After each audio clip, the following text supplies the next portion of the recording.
Hi there everyone, Josiah here with Womp Creations. This week in the shop, I show you how I built this HAL 9000 recording light. Good morning, Dave. This is Hal. All systems are functional.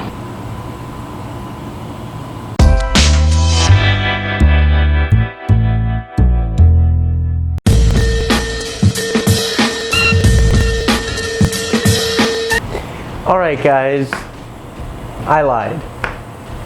Sorry, I didn't mean to. I thought I was telling the truth at the time. I told you guys that there wasn't going to be another build until we were in the new shop, but I actually had no idea what to do after that Greebly video. I couldn't, I had a couple ideas, but none of them really ended up panning out, so I decided we'll just do another build video. Hopefully this will stay pretty simple, and I'm actually going to be using this in my new shop. So let me tell you my thinking behind this. So obviously I don't have a nice big shop, and even the new shop is not going to be a shop. It's going to be our garage, which is fine. It works fine for where I'm at right now. But one of the issues with that is that I'm at home, which means that there are other people who sometimes need to come into the garage, and they never know if I'm filming or not, so they are deterred from coming in, one, and then two, sometimes they'll just come in while I'm filming, which is an issue. So I needed some way of telling the people in the home that I am currently filming. And I always thought of it as some kind of, when I thought of that problem, I thought of the solution as some kind of light that I could turn on when I'm filming and then turn off when I'm not. And I envisioned it on the outside of the garage door, and me being able to turn it on inside the garage. So I have been thinking about that for a while. I didn't want to really address that issue in this shop, but I definitely wanted to take care of that in the new shop. And so I've been thinking about it for a while, and I was thinking about, you know, just having an on-air light, but it doesn't really fit Womp Rat. I wanted something cool, some kind of cool light that I could turn on to let the other inhabitants of the home know that I'm filming. And I think one of the coolest lights out there is Hal's Eye. HAL 9000 from 2001: A Space Odyssey, which is one of the best movies ever. If you guys haven't watched it, you need to. Get ready to have your mind blown by the end of it. But HAL 9000 has always been a very eerie, an eerie prop. And it's a pretty basic prop. It's essentially just like a control panel with a grill at the bottom, a label up at the top, and then a lens in the center of it. And inside this lens is a single red light. But for whatever reason, that red light can haunt your dreams. It's an eerie red light. It looks like some kind of mechanical eyeball. It's like an all-seeing robot eye, and it's kind of off-putting, but it's also really cool. So that's what I'm going to be making. I'm going to make a HAL 9000 plate with a HAL plate on one side and then a control plate right next to it. And the only thing that I'm going to have light up on this is just the eye, because all I need to be able to do is just communicate, like I said, to the other people here that I'm filming. So my thinking is I'm going to have it in the door of the shop, so that the faceplate with HAL faces inside the house, and then the plate on the back side of the door is facing into the shop, and it'll have a switch that I can turn on or off to turn the light on or off. So it's going to be hopefully a pretty simple build that shouldn't give me too much problems. So my thinking for it is that I took care of the prep work for you guys, so you didn't have to watch me design this or cut it out on the CNC machine, or even put a few coats of sanding sealer and sand it down. All of that's already been done, so you're welcome. So this is going to be the plate that has HAL on it, and it doesn't look like much right now, but that's because all of this pretty much is going to be additive building. I'm not going to be taking away much from this, or really in its current state, I'm not going to be taking anything from it, but I didn't have to take much from this. I just had to get the plate down to size and then cut out a big circle for the eye and then a little circle up here just for aesthetics. So this is going to be the front plate, and then this will be on the front side of the door, and then this will be on the back side of the door, and it'll be sandwiched like this. And so then there will be a box on the back side that goes through the door. So I'm gonna have to cut a hole in the door, but that's okay. Doors are pretty inexpensive and easy to replace. So first thing I need to do is attach the meat of the box, the middle of the box, to the back of the front plate. And I'll let you take a wild guess on what I'm going to be using for that. Wood glue and my lovely pin nailer.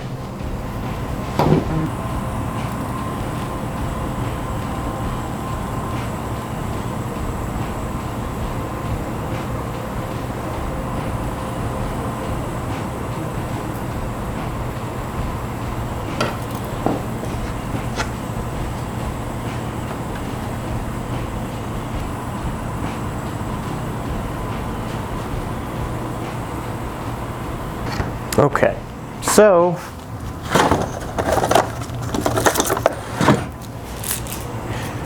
construction of this is going to be really simple, and let's hope that everything goes to plan so that we don't have any horrible incidents. I'll let you in on a secret. I was filming another something completely different video for this week, but while doing so, it resulted in utter failure, which happens sometimes. You guys have already seen one, the infamous thermal detonator build, which still frustrates me to this day. But this one was so much that I thought this isn't even going to be an interesting video, so I decided to scrap it. Luckily, I hadn't gotten too far into it.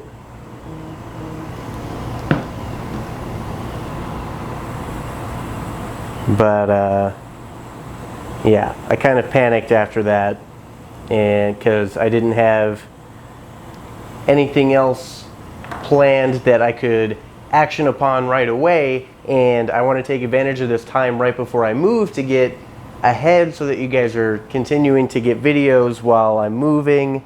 But so I thought I'll just go into a build. That's always safe, except for when that build fails. But I think this one, no, you know what? I'm not going to say it. I'm not going to say it. Not going to jinx myself like that. But you guys know what I mean.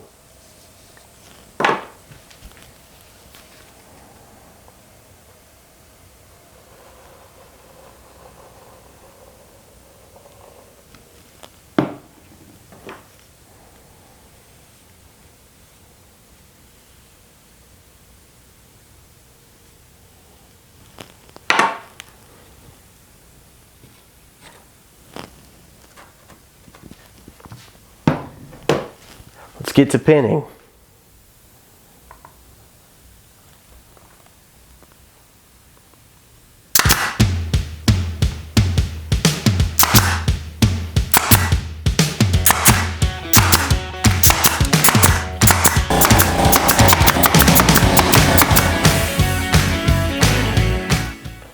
Right, this is one of the scenarios where it pays off to mark on the top of whatever you're pinning something to where the other pieces are underneath it. That way you have a fair amount of accuracy when pinning down and you're not just kind of winging it, putting pins all over the place, hoping you hit your mark.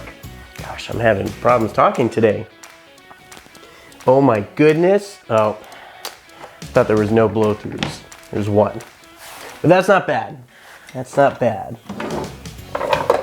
Only one blow through. Oh, two. I didn't even see this one. Now I'm embarrassed.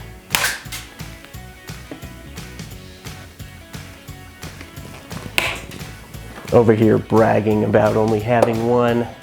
Should have known better. Okay. Now, I'm going to wait to attach the back plate to this because I do not, that's not going to be a permanent fixture. I need to be able to cut a hole in the door in the new shop and then plug this side into it and then attach this so that it's sandwiched into the door. So, I'm not going to be attaching this permanently or yet, but I do need to put some paint down. All right, paint is on and I'm just saving you guys having to watch me paint all of this stuff. You've seen me do it before. It's nothing special, but paint is on. It's just a pretty basic gray coat on everything. This is not a very involved paint job. Thank goodness, because I don't have a bunch of time to be spending on this. This is kind of a quick and dirty build. Now I need to add some trim that goes around a HAL. And for that I'm using some 1/8 inch styrene that's been cut down into strips, just 1/8 inch by 1/8 inch by 1/8 inch strips. And so I'm going to go around and dress the sides of HAL. And for that, I need some super glue. Let me make sure I can see my marks where I need this to be.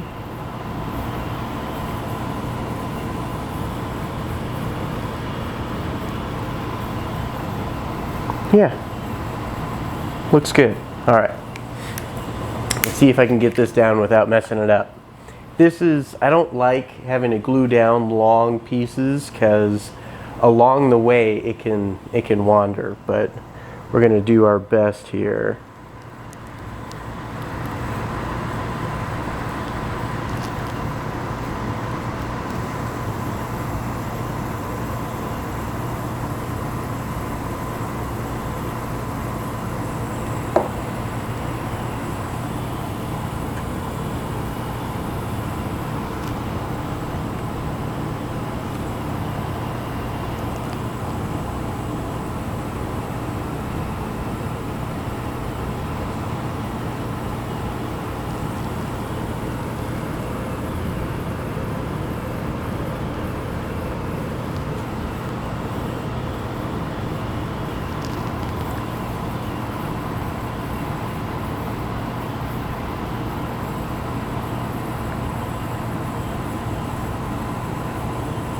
Okay, that actually looks pretty good.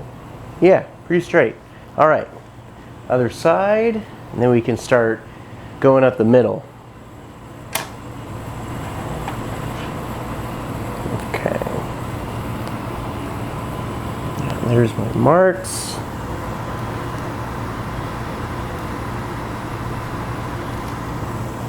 I'm also trying to not put a ton of super glue on these on these sections because I don't want it all pooling out on the sides once it's pushed down. So just a small dab is all you really need. Yeah, that's it.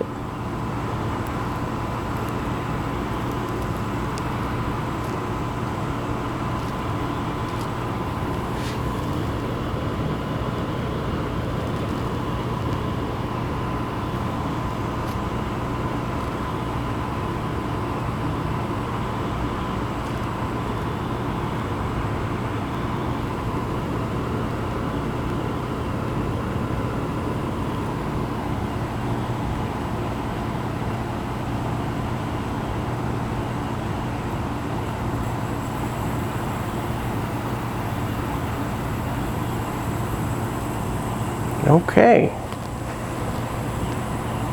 All right, that looks pretty good. Now, I need to cut out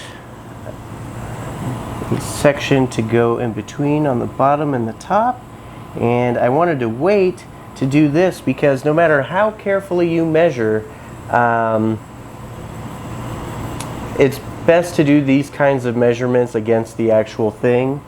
So I just figured I would wait, because you never know if you're actually going to get your placement just right. And so waiting to cut these pieces until you can measure against the real thing just saves you a little bit of heartache later. Make sure it's all lined up. That looks pretty solid.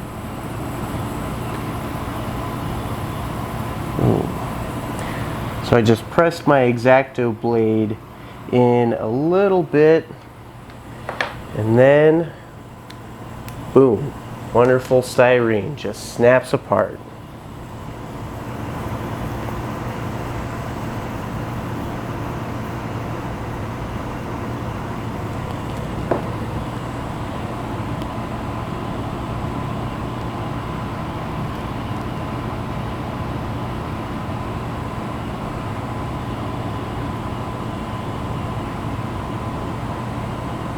Alright, now I just need to do the top. I'm going to do the same thing. Little tip, whenever possible, it's always better to measure against the actual thing. Can't tell you how many times I've measured things as closely as I can, and then try to cut everything and assemble it without actually putting anything together at first, and it never seems to work out. Oh well.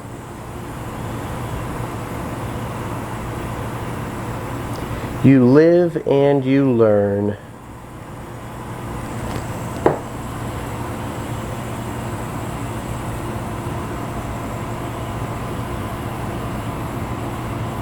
Oh, there we go. All right.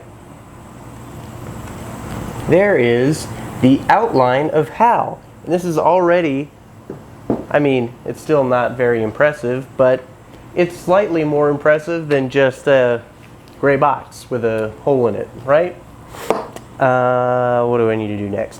What I need to do next is HAL. On the bottom of HAL, there is a grill, like a speaker grill, a speaker cover, and it's kind of a unique grill. It's not something, it might have been something that you could buy off the shelf back then, but it was a pretty unique grill that I've never seen before, so I knew it probably wasn't going to be something that I could source just at the hardware store, so I'm going to scratch build it. And for that, I need to get out a little bit of styrene. All right, now I need my straight edge.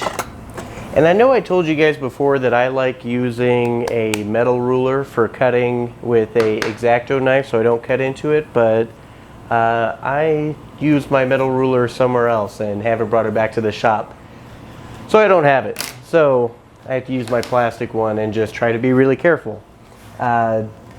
Note to self, always put your tools back. It just makes your life so much easier. What's my measurement here? 2.7 inches tall.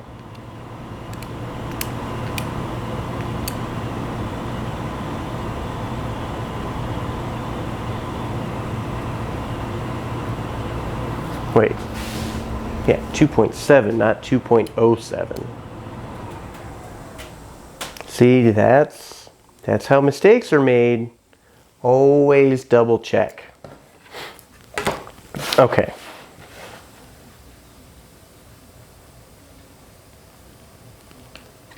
This is often how I will get a measurement into styrene. I'll use my digital calipers to just poke a hole, it doesn't go in very deep, but just poke a little hole for reference so that I can line my ruler up with it and then cut against the ruler.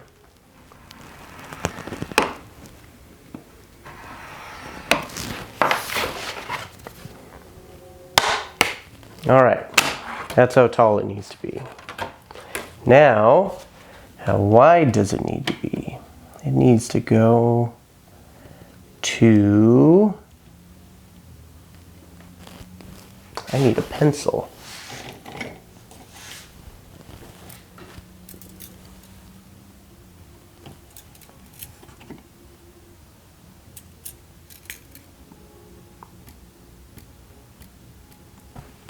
Right there.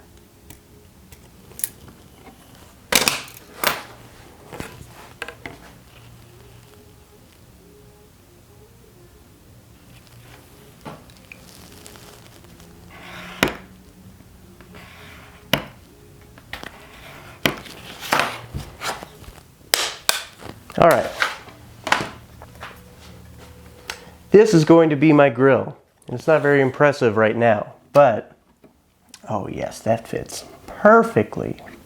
All right, so now what I'm gonna do is I'm gonna go through, so this grill has some raised sections that go across, some little raised lines that go across. So I'm gonna be using some styrene strips to do that. But before I do that, in the lower sections, the not raised sections of the grill, there's a bunch of holes, like a bunch of tiny holes that are in this the lower portion of the grill. And so I'm going to talk to you guys about how I'm going to simulate those, because it is sometimes that is sometimes something that you need to accomplish in model making. You have a flat surface and you might need to simulate like rivets or just kind of put a small little indentation in something without actually cutting out like a big hole. And for that, I'll use a center punch. This thing is awesome. Its actual purpose is to like get a hole started if you're like drilling a nail in or drilling a screw in or putting a nail in.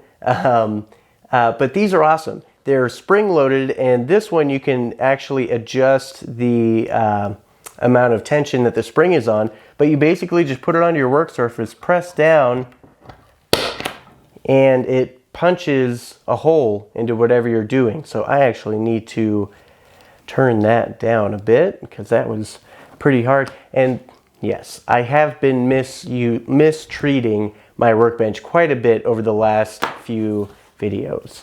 It's because it's not going to be around for much longer. But you should take care of your work surfaces, especially if they're going to be around for a while. So now I'm just going to draw on a grid. That way I know exactly where I want to punch my holes.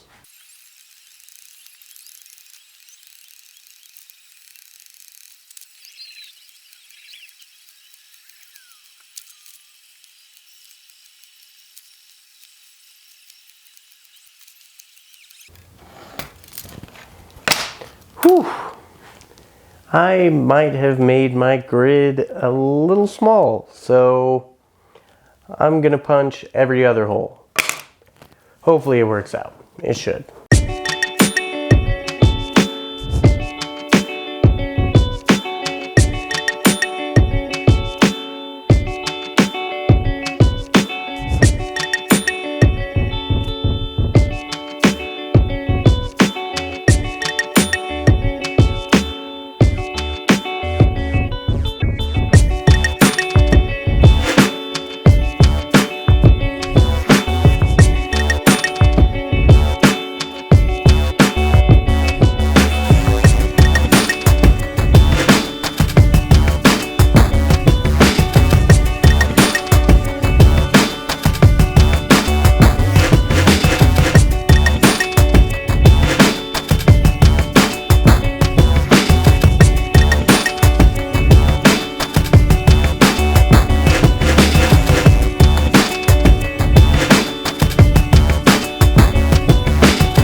Alright, I hit my grill with a little silver spray paint, and now it is time to attach it to Hal.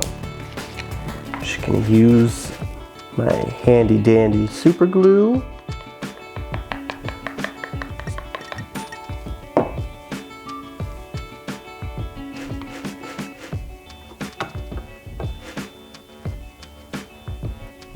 That fits perfect. Probably should have sprayed this so that I don't have to sit here and hold it for a while, but that's okay. Okay, now I need to cut out one more section from my styrene strip, and that is for the top of the grill. And that is going to be the same length as this one on the bottom. So just make sure those are lined up. Oh, where'd my line go? There it is.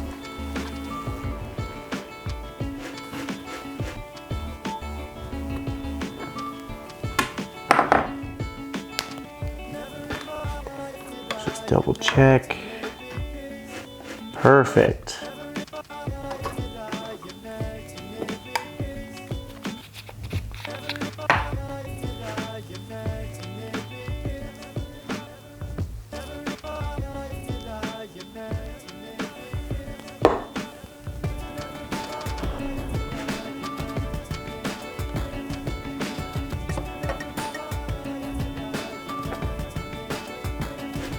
All right, there we go. Hal is looking better by the second. And now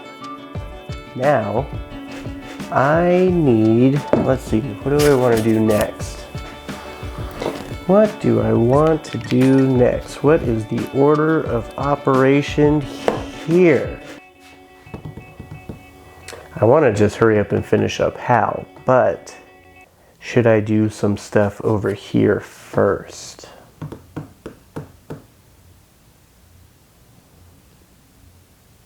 Yeah, I think I have to start on the other panel first before I finish up Hal. So for that, oh man, I haven't used that stuff in a while, but I need to get out my pinstriping tape, and that means I need to find my pinstriping tape. I'm going to find it. Found it. Pinstriping tape. And I need to plan out where it's going to go, put down the pinstriping tape, and then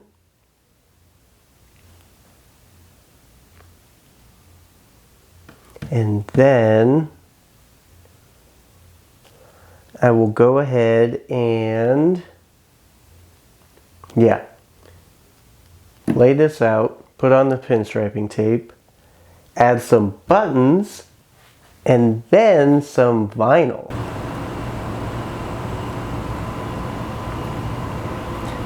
I will tell you that if you are making sci-fi anything, really, pinstriping tape is a wonderful, wonderful resource for the exact purpose I'm using it for right now, actually.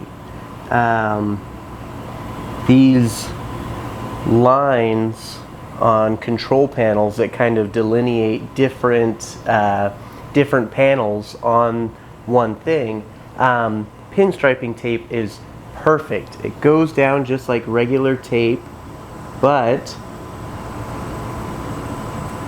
it's designed to stay put. You can get nice straight lines as long as you're putting it on right. And there are few things out there that work as well as pinstriping tape for this purpose. I've seen people try to mask off sections and paint them on, and that works, but it's just so much extra work. You're working too hard. Just go to your local auto store. I know I have an AutoZone right down the street from my house, so AutoZone has a good selection. O'Reilly's actually has usually a better selection for some reason. That might just be my local stores. That might just be the story with my local stores, but I mean, you can go to just about any auto store and they will have some kind of selection of pinstriping tape, which, like I said, is just so useful for this purpose.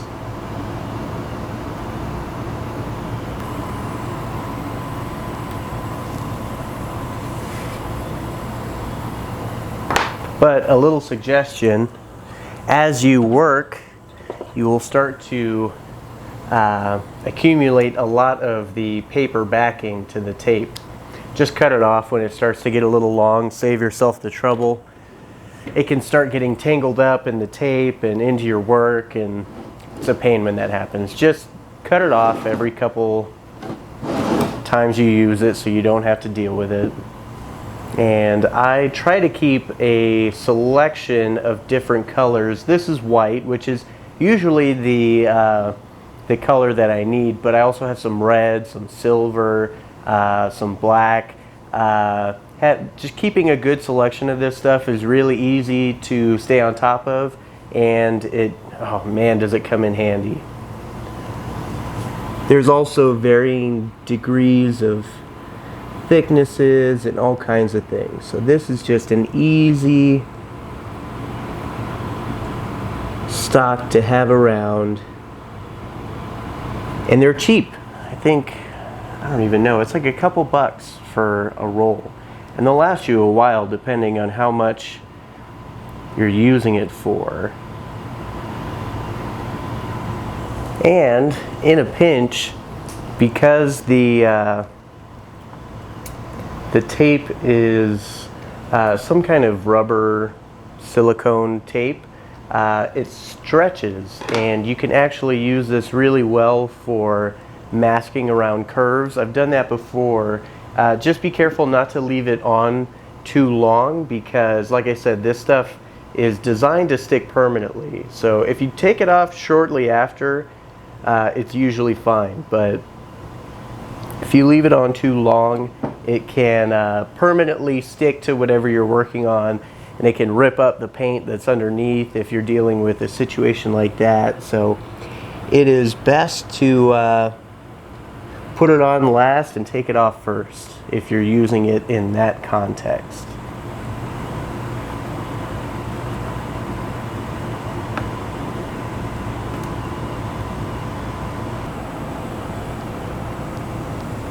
All right, see, Look at this.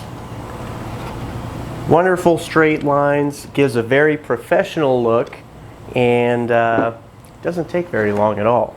Now I just need to do a smaller lower box, and I can start applying some vinyl. And I will confess that I did a lot of the prep work before filming. So if you guys want, I could go into how I design my files for vinyl cutting. I don't think it's particularly exciting, so I haven't done a video on it yet, but if you guys want it, I could do a video on that. So let me know in the comments if that is a topic you would be interested in. But I designed a lot of this, the cool stuff of this anyways, to be cut out on my vinyl machine because it just seemed like the right choice for this. I wanted certain things to be pretty clean, and for that I decided not to go with painting. I'm also trying to keep this build pretty short because I am, as you all know, getting ready to move, and I can't devote a ton of time to any of this at the moment. So it was the quicker way to do it, and it'll give me the best looking results in the long run.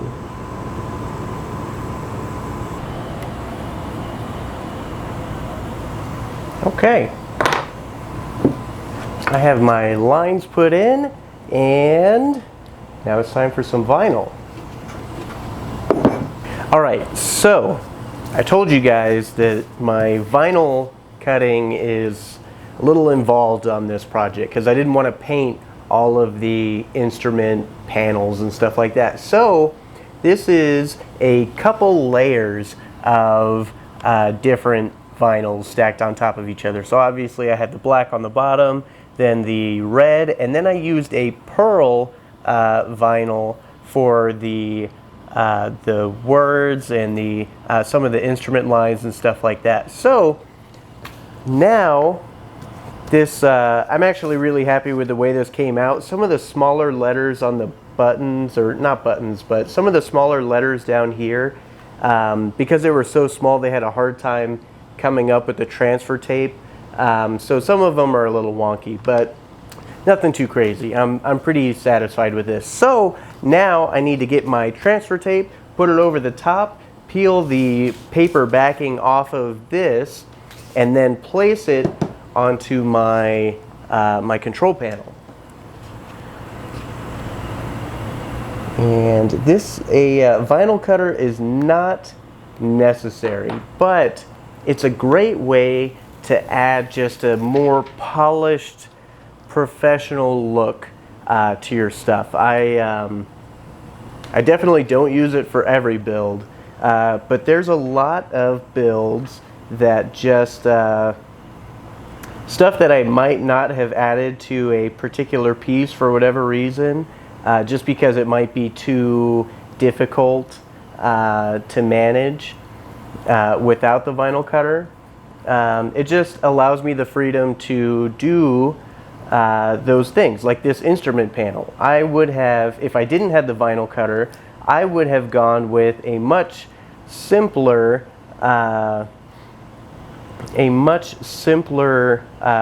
screen to go on the other side of Hal. But since I have it, I was like, you know what? I don't have to worry about masking off these tiny letters and painting them or hand painting them, which is always pretty complicated. I have pretty shaky hands, so hand painting letters that small does not mix well with shaky hands.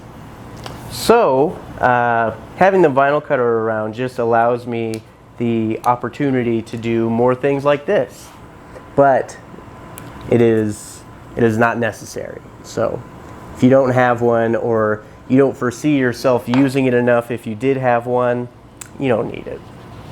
It's totally fine. Another solution I have used in the past is a lot of hobby stores will have small letter stickers. And if you can find a font that works and a size that you need, that works perfectly.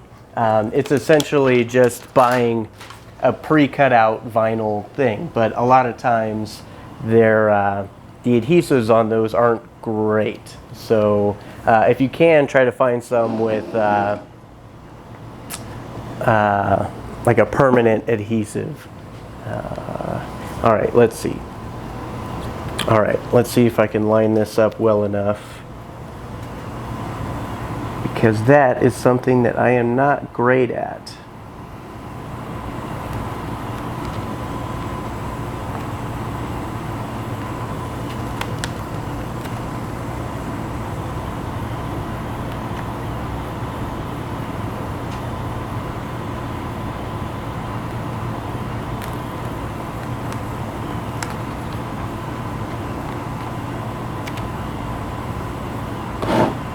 Ooh.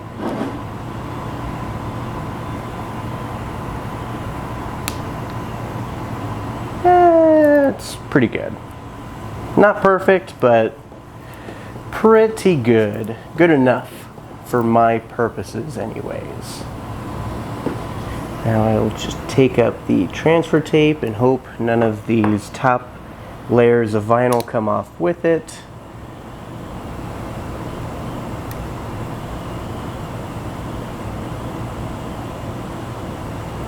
So far, so good.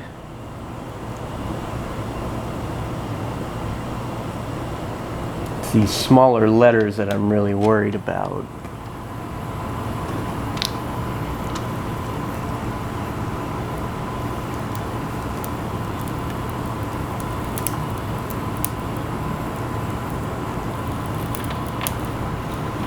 Oh my goodness.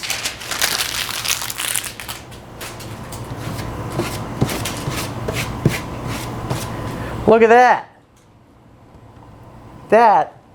That looks great. I'm really pleased with the way that came out. Yeah, this is gonna be cool. This is really starting to come together. Now I just have one more vinyl piece, and I'm sure all of you 2001 fans know exactly what I'm talking about. What would Hal be without being labeled Hal?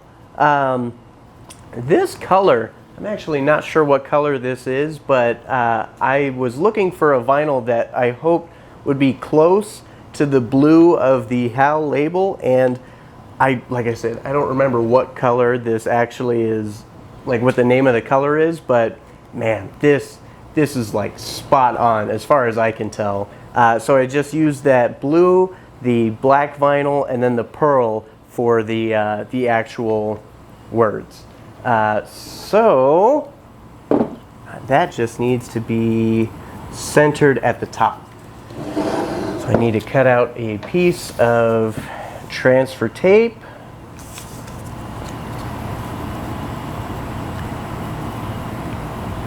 Yeah, I'll give myself like a 1/2-inch border all the way around. That sounds right to me.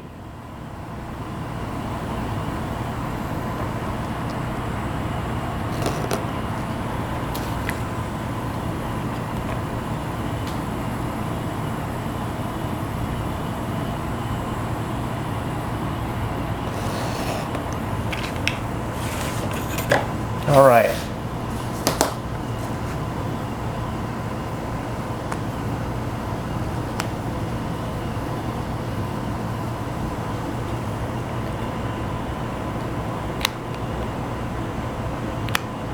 Come on.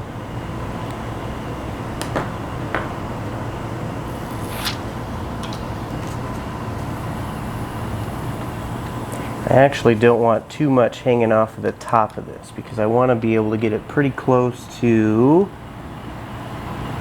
the top. So I'll have more of a handle on the bottom than the top of this.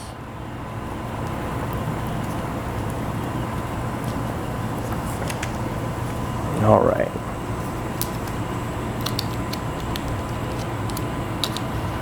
This should be where things really come together. Where if someone walked into the shop right after I placed that on there, they'd be like, oh, I know exactly what you're making. I'm really glad with that instrument panel. That came out so nice. All right, moment of truth. Let's try to get this pretty even on both sides. That looks about right.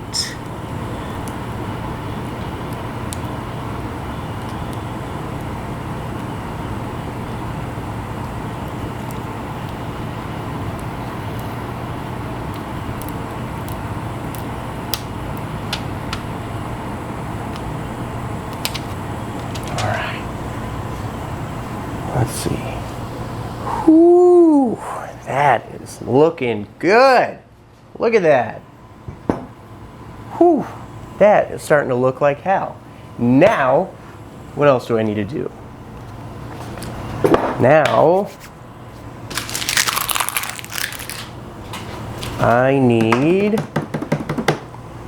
going to add some buttons down here, and then we can turn our attention to the most exciting part of this build and the most important part of this build, Hal's eye. All right, so for the buttons, I'm using more of the wonderful buttons provided by the Smuggler's Room. This is actually the last of my stock, so I'm going to have to order more, but that's okay. And none of this is exactly accurate. These buttons included for this purpose, but this really isn't a display piece. This is more of a functionality piece that I just wanted to dress up a little bit. So, like I said, this is kind of a speed build, down and dirty version of Hal. One day I might do a much more accurate version, but this suits my purposes fine for the moment. I have always wanted to take on a Hal build that has like an actual voice function that I can put some recordings of Hal talking from the movie in there. But I don't need that for this. So one day I will tackle that build, but today is not that day. But when I do, that one will be much more of a screen accurate replica, so much as I like to call these types of build tributes. They're not quite a replica, but you know what it is when you look at it. For the casual viewer, that's enough. That's enough. It doesn't always have to be spot on accurate. There is a certain beauty to that, those exact replicas. I have seen many builds that go to such a degree of exactness, and the amount of research that goes into that type of stuff is incredible. Because a lot of times, much like the my DL44, I spoke about it in my in the show and tell for that. But a lot of times with most movie props, things that you think you know exactly how they look, they change from scene to scene in movies, because you have stunt versions, hero versions. You have all kinds of different versions of things. Some things are meant to they're designed to blow up, and some things are meant to be like an up close shot of the thing. There's so many different props made for one singular prop for different shots and stuff like that. You could be looking at 10 different versions of Han Solo's blaster throughout one movie. And there are some people who go into detail and research each one and reproduce each one, which is incredible to me. I love watching it, but I can't do that. It's not the way I operate. Yeah, I'm just going to use super glue to put these down. And I really should put out a grid to know exactly what my spacing is, but I'm just gonna wing it.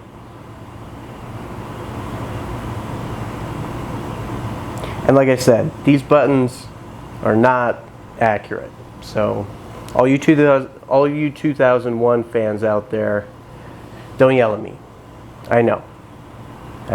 It's sacrilege, and I apologize.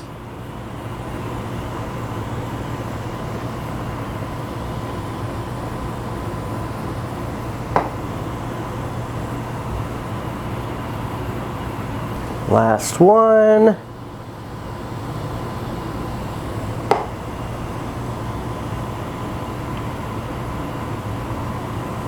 Boom.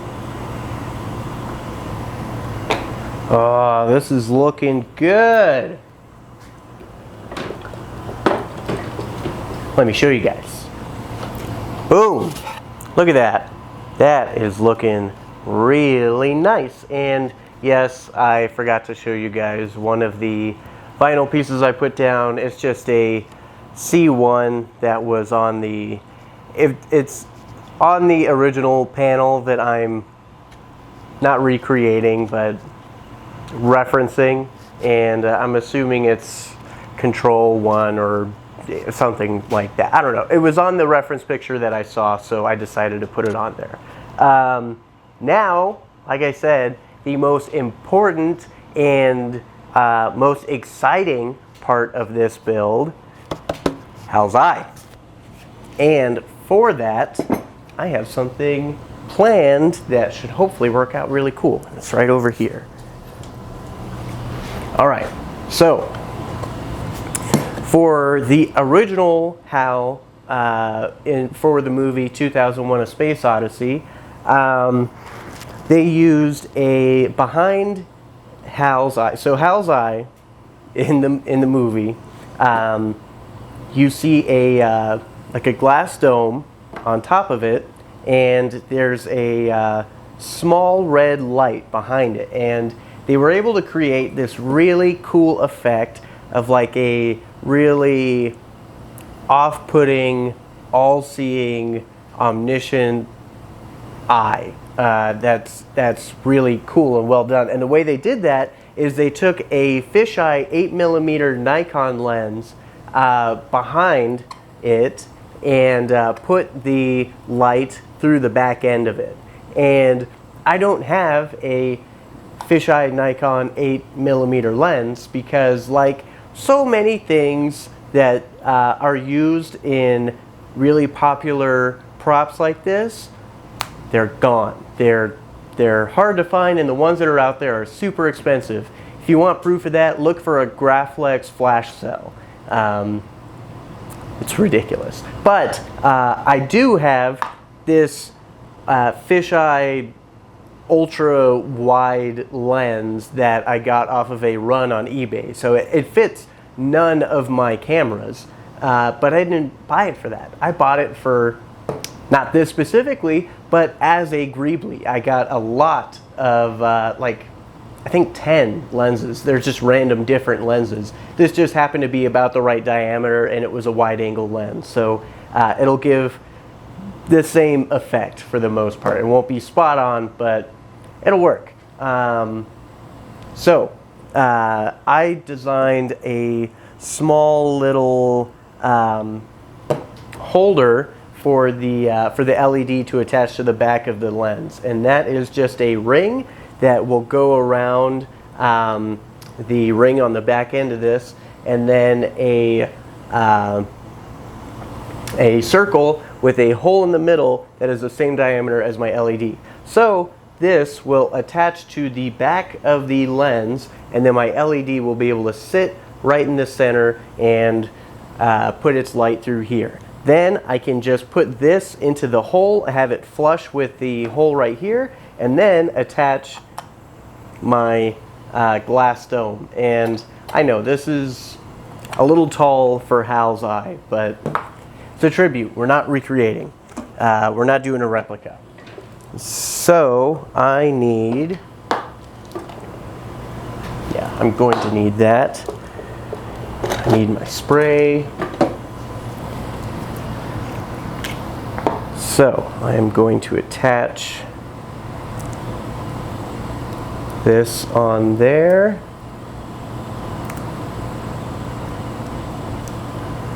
And I designed this to be a pretty close fit on purpose so that it works out nicely. There we go.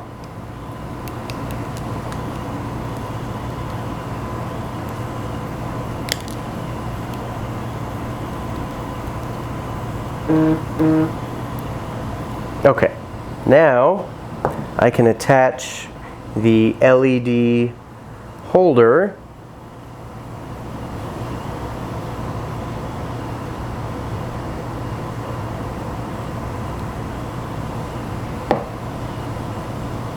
and I'm going to use the black side so that I don't get any white coming out of the inside of Hal's eye. That would kind of ruin the illusion.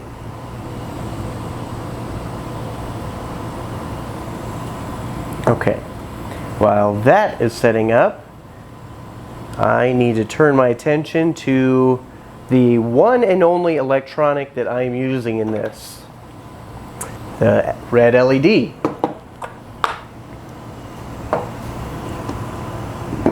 All right, there. Okay, so I have talked to you guys very briefly about LEDs when I was building Adonis, my astromech droid. But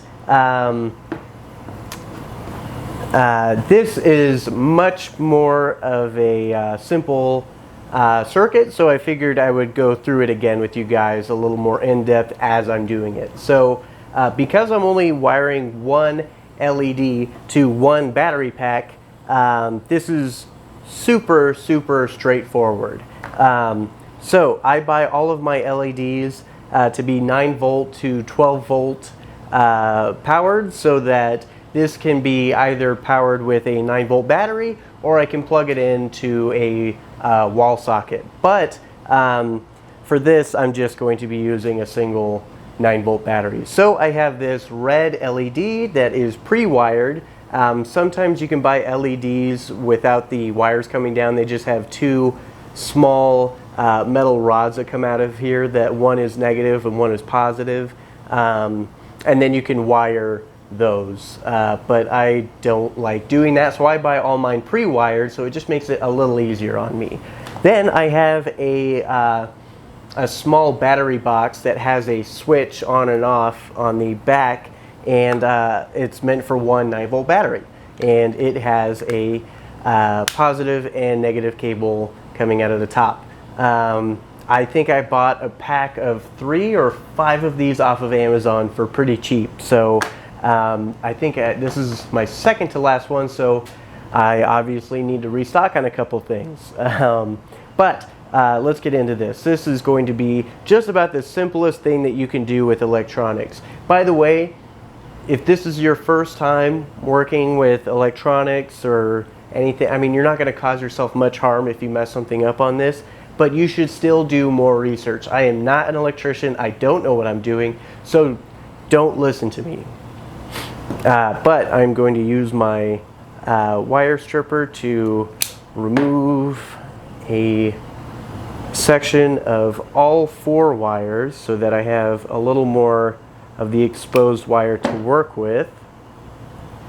By the way, these automatic wire strippers slash cutters that I have here are amazing. The old-fashioned ones work fine, but this is just a nice quick way to do things. And for my limited electronics usage, it works fine.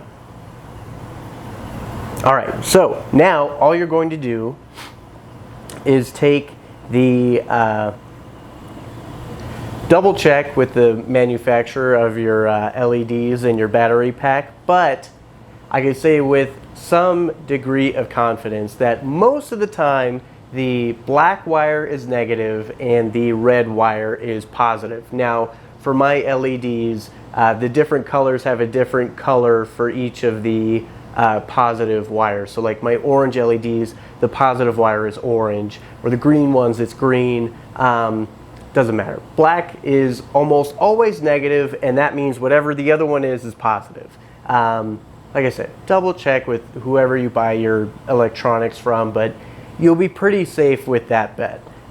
So all you're going to do is attach the black to black, the negative to negative, and the positive to positive. So red to red. So I will take both parts of exposed wire, twist them together a couple times, put it in line with the wire, and then I will take some electrical tape, and I need some scissors,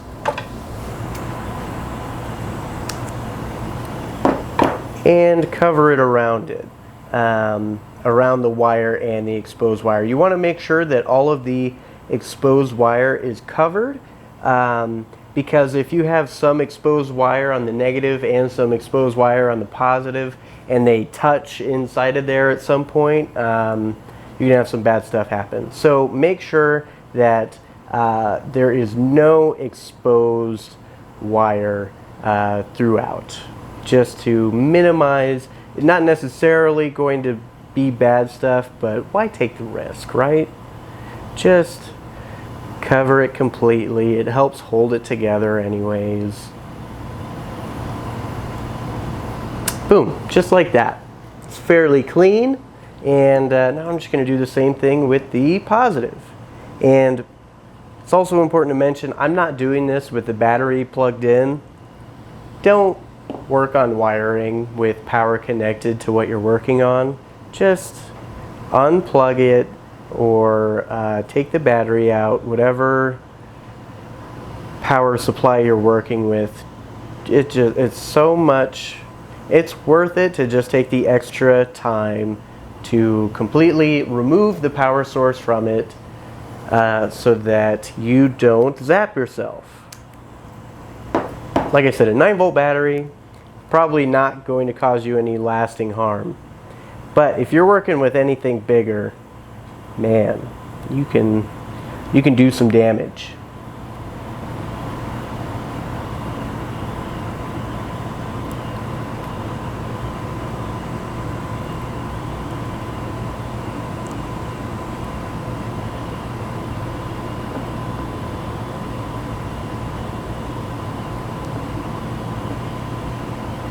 Probably cut off too much tape for this bit, but that's okay. Can cut some of the excess off.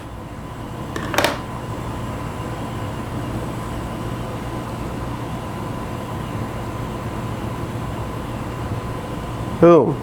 All right, look at that. I'm done. Now let's make sure I didn't somehow mess that up. This is like I said, a super easy circuit, but you never know. You could always mess something up in there, and I often have. I need something to push that along into the terminals.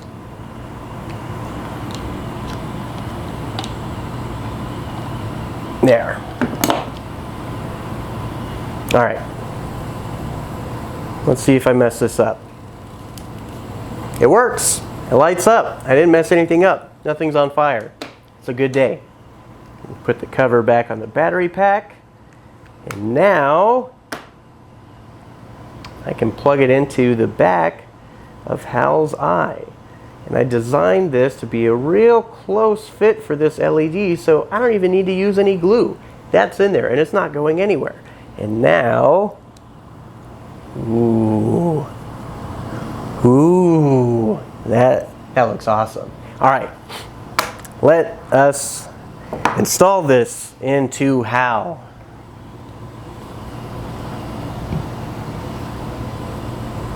So for that,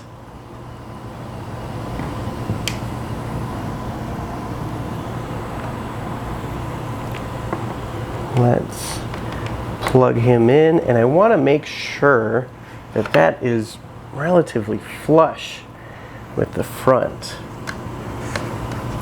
I don't want the lens sticking out really at all. All right, that is perfect. Now I'm going to use some of my gel super glue. It's just a little thicker than normal super glue to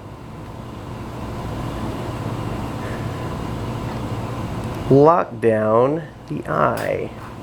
I might be out of gel super glue. Oh, there's some. I'm getting some out of this.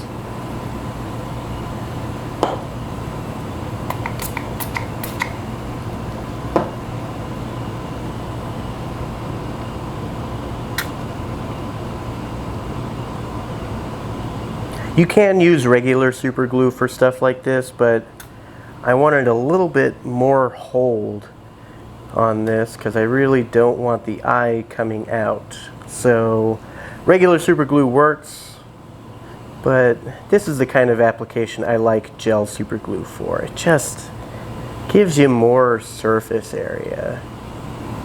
You can also use baking soda to baking soda works well as both an accelerant for CA glue or super glue, and it gives it some density, some mass to it. So that is also a wonderful solution, but I don't have any, so I'm just using gel super glue.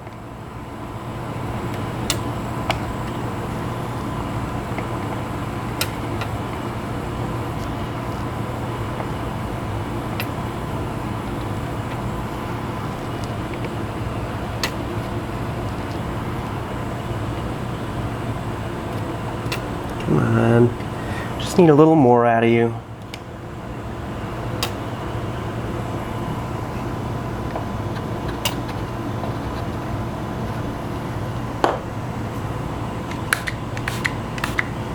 Okay, looks like for the rest of Hal's eye, I'm going to be using regular super glue, but that's fine. Yeah, that's fine. I have enough of the gel super glue in there that I am fairly confident that's not going anywhere.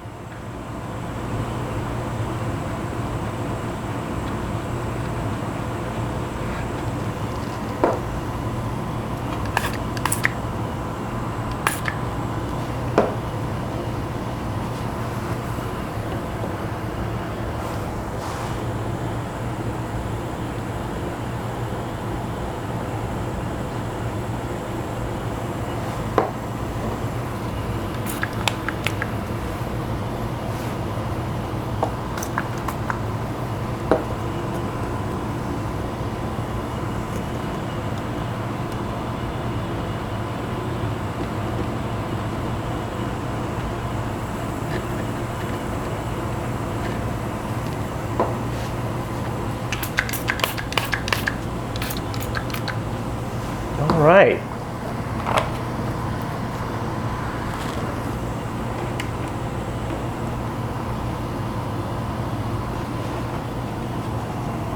Hal's eye has been installed. Now I just need to add the... Is that going to be too big? I don't want, when I put this back panel on, for this to be putting pressure on that. So I'm going to bend those down a little bit. I'm going to bend these terminals down because I do not... Hopefully I can do this without breaking it. Yeah, that looks okay. Does it still work? Oh yeah, it still works. Still works. And I'm going to glue, or not glue, I'm going to tape those together too, so that just have less things moving around. Oh, that's the wrong side of the tape, dummy. Come on. Keep it together. We're almost there.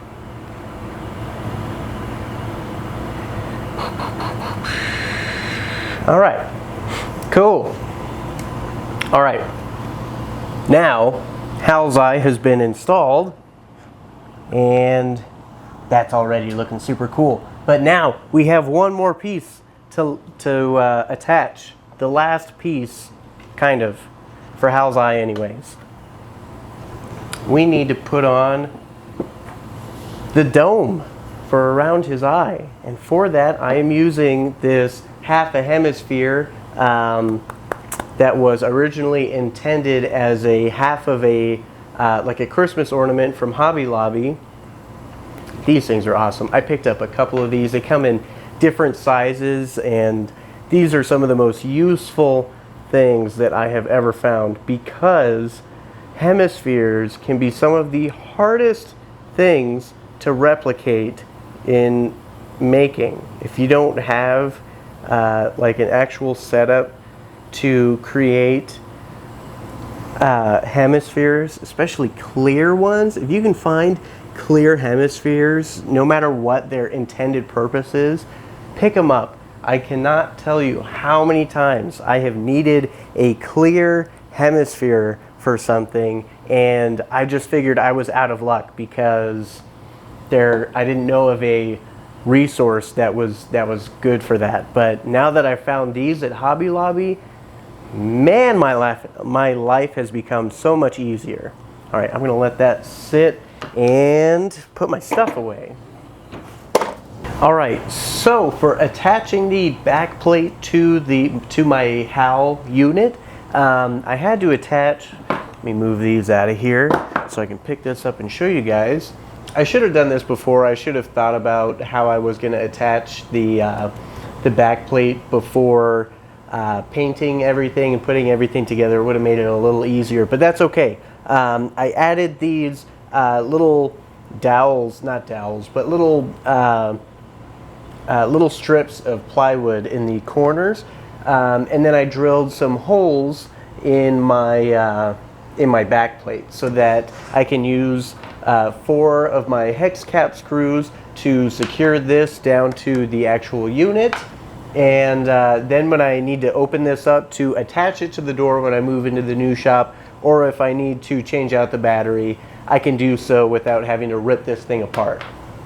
So now what I need to do, I need to have this off kilter so that the dome isn't getting squished into the wood. But what I need to do with this now, make sure my wires are all the way inside. First off, as you can see, I have this little rectangle cut into my back plate, and that is for my battery cover. And that should, oh yeah, that should pressure fit right in there. There we go. Now, from the back side of the door, I can turn it on or off with the switch on the battery plate or the battery box, and everything is good to go. All right. Now, I need to line this up with my pieces of wood that are in there.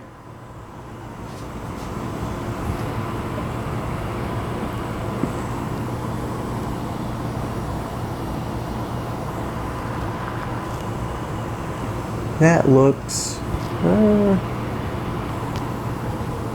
let's see.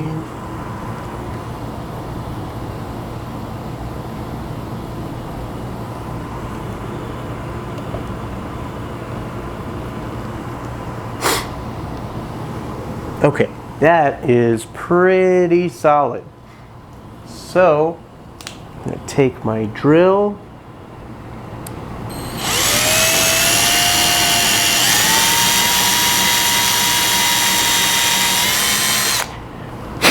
That should be enough. And I'm actually going to put in, I need to hold this down so that the weight of half of this hanging over the side of my workbench doesn't take it over.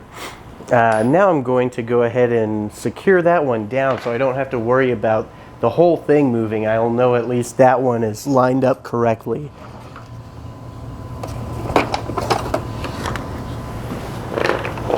All right, let's see. Which one of these bits fits? Not that one. That one's closer.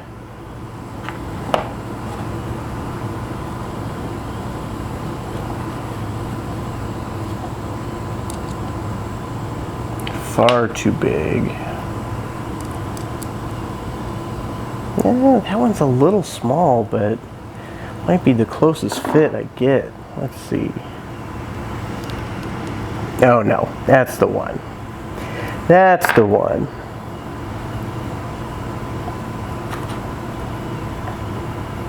Okay. And I don't want to put it in there like that.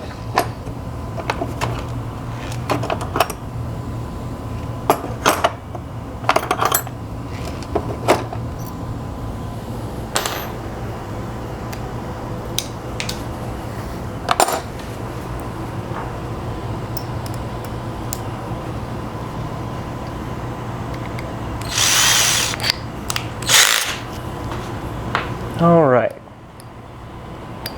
and I chose a drill bit that was slightly smaller than the size of my hex cap screw, so that while I'm drilling this in, it should kind of self-tap. There, so that all of those, oh gosh, why can't I think of the name? All of the threads will kind of grab into the wood as it goes down. So now I just need to do the same thing with the other 3 holes.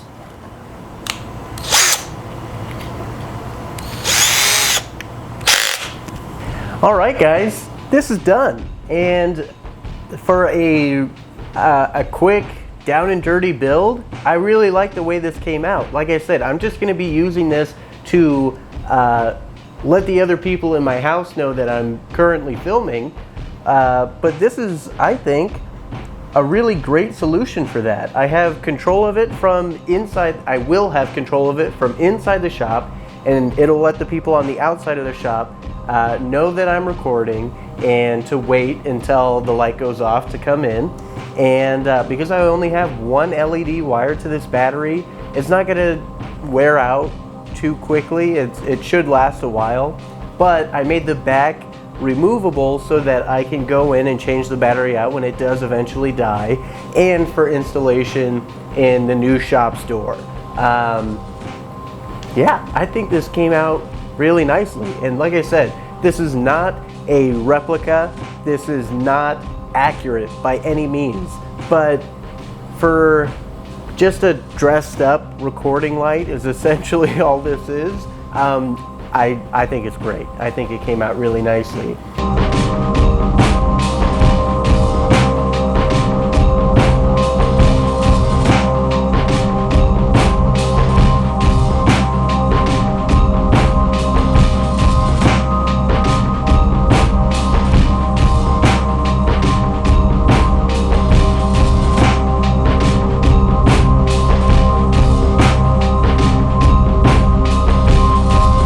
Now, I'm still looking for topics for these kind of in-between videos while I'm moving into the new shop. So if you guys have any topics that you have questions about, or you just want to see me go a little more in depth about it, could even be something that I've already talked about, you just had some more questions about it, let me know in the comments. That way I can try to get content out that you guys are going to enjoy, and it can kind of help me get ahead on this move.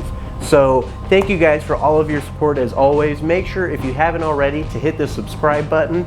We are still going to be coming out with 2 videos every week through this move, which is not easy, but we are going to be coming out with 2 videos every week throughout this move and beyond. So make sure that you're subscribed. If you want to help support the channel, of course, your subscription helps us out so much. But if you want to go an extra step further and earn some cool stuff in return, you can check us out on Patreon. That link will be down in the description, along with some other cool links for you guys to check out. Thank you guys for all of your support. Until next time, I'll see you guys later.